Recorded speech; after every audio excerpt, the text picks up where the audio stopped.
It's okay to be angry, especially today on 9/11. Look, if you love this country, if you love our culture and our way of life, I'd expect you to be angry, especially today. Not only for yesterday or for 12 years ago or for 24 years ago, but it appears we have a nation collectively have forgotten. Like, I'm angry about all that evil.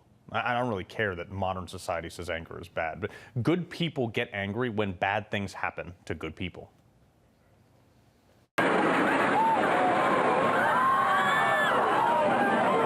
Billowing out right now. We have. You can see the two towers, a huge explosion now, raining debris on all of us. We better get out of the way. The fact is, we had 4 dead Americans. Was it because of a protest, or was it because of guys out for a walk one night who decided they'd go kill some Americans? What difference at this point does it make? He's alive. He's alive. The crowd cheers. God is great. It was only hours later that his body was pulled out of that same window by a crowd. Counting or not counting gang violence? Oh my God. Bad people cause or are happy when bad things happen to good people. We saw those bad people celebrating yesterday's assassination. We saw bad countries celebrating the attack on our embassy in Benghazi 12 years ago, which I've hardly seen any mention about today, of which then the Secretary of State tried to tell us not to be concerned about it. And we saw even more bad people cheering. Yeah, this happened here in America 24 years ago when those planes hit those towers. We should be angry when our way of life is threatened. But I'm peaceful. You can do both. And I told you after Trump got shot that it was us versus them, good versus bad, evil versus the peaceful. And the evil's pushing pretty hard right now. But there's a difference between peaceful and helpless. Being peaceful is only possible if you're capable of great violence. If you're not capable of great violence, you're helpless. Those people, and those people doing the most damage right now, especially here in America, they're hiding behind the banner and the protection of peaceful, but they're actually helpless. They can only do and say the horrible things that they do because of people like me who choose to be peaceful. Peaceful is a choice of hard men who keep the evil and the helpless safe and allow them to spew that hate that they do until our patience runs out. 9/11 tested that theory, and America was no longer peaceful after that. Now, look, you can agree or disagree with the Iraq War. Lord knows I think it became a disaster. But you cannot deny the effects of what happens when we choose not to be peaceful. After people who believed in the self-proclaimed religion of peace killed 3,000 Americans here in New York, we, who had chosen to be peaceful up until then, destroyed and conquered the world's 5th largest army in less than 5 days. When America chose to not to be peaceful, we rolled over a global power in like less time than it takes my grass seed to sprout. And they became helpless real quick. But now we have fellow citizens pushing that envelope. I just don't even know why there aren't uprisings all over the country. Donald Trump, I think you need to go back and punch him in the face. If we were in high school, I'd take him behind the gym and beat the hell out of him. I will go and take Trump out tonight. Take him out now. Okay. When was the last time an actor assassinated a president? I have thought an awful lot about blowing up the White House. Show me where it says that protests are supposed to be polite and peaceful. Democrats want to see someone get up there and give a knuckle sandwich to Donald Trump. I want to tell you, Gorsuch, I want to tell you, Kavanaugh, you have released the whirlwind, and you will pay the price. So this is just a warning to you Trumpers. Be careful. Walk lightly. And for those of you who are soldiers, make them pay. You have to be ready to throw a punch. Those people are helpless. That's the evil, though, claiming to be peaceful that got us to yesterday.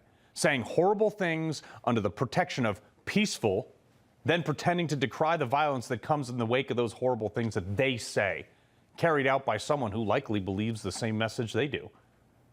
I mean, today's a tough one for me because that evil, domestically and foreign, is why I went to war. It's why I dropped out of college to go to war, to ensure that people like Charlie Kirk had the ability to speak freely and safely.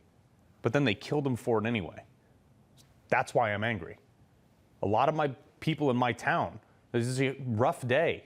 We grew up with our parents working down in the financial district by the Twin Towers. I lost a lot of good friends' parents that day. But you know what it did? It united the country in a way that I envy, I miss. I only pray for today. By the way, prayer that's mocked by 50% of the country now. Prayer that was just booed by the Democrat Party on the House floor yesterday.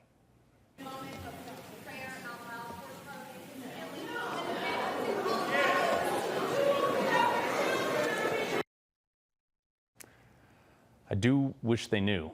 Brother, we're not praying for us. We're praying for them because we're peaceful and they're helpless, protected under the banner of my side's restraint. And prayer is the only thing between peace and them finding out the difference. So yeah, I'm pretty angry, and I have every right to be. Not only because they knocked down our buildings, or they stormed our embassy in Benghazi, or they tried to kill my president, or because they shot my friend yesterday. I'm angry because bad, helpless people took away the very unity that we had after 9/11, which makes this country worth fighting for, not amongst. The same type of people cheering yesterday, killing of the father, the influencer, the leader of a movement, they took away that post-9/11 unity. The unity that tragedy gave us at great cost, that we swore we would never forget. And 24 years later, we will likely elect a self-proclaimed Muslim socialist to govern the very ground that it happened on. We're defunding and demonizing the same people who ran into those towers 24 years ago, and letting the people out of jail who choose to live outside the system that peaceful men still protect. That's what I'm most angry about. Everything's backwards. The people who've never done anything for anyone other than themselves are spitting on the graves of millions of people who died, or in the case of 24 years ago, were killed in order to obtain it. 9/12/2001 would be so disappointed in 9/10/2025. I'm livid that people who have had it so good in America for so long have invented grievances in order to victimize themselves and then hate people for calling them out for it for such an extent that they would shoot them. Those people are bigger enemies than the ones who knocked down the towers 24 years ago. In the spirit of Charlie Kirk, we should all engage in the battle of ideas, but if the other side, foreign or domestic, continues to push the way they are, I fear for my kids it won't be a battle of just ideas for long. Because when icons are murdered for their ideas, more good and peaceful men start to believe that they have more to gain than to lose by reciprocating that violence. Which, by the way, my side will win. But at what cost? The last time we gave up dialogue, it cost us almost 3% of our population 150 years ago. I don't want that. But America has a culture worth defending. We have morals and principles that are worth fighting for. I did. And, a whole political party right now hates those. Charlie Kirk died for them.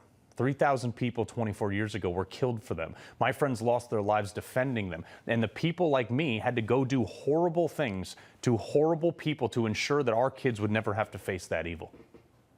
I wake up every morning thankful for the life that I'm afforded.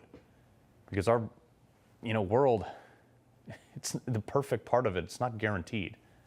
And it's being taken away little by little because we let evil have small victories in the name of tolerance that result in big losses for the peaceful.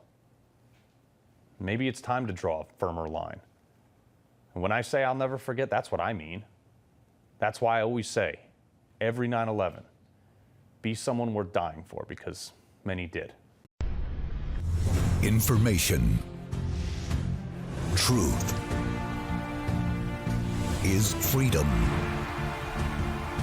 Is Newsmax. It's real news for real people.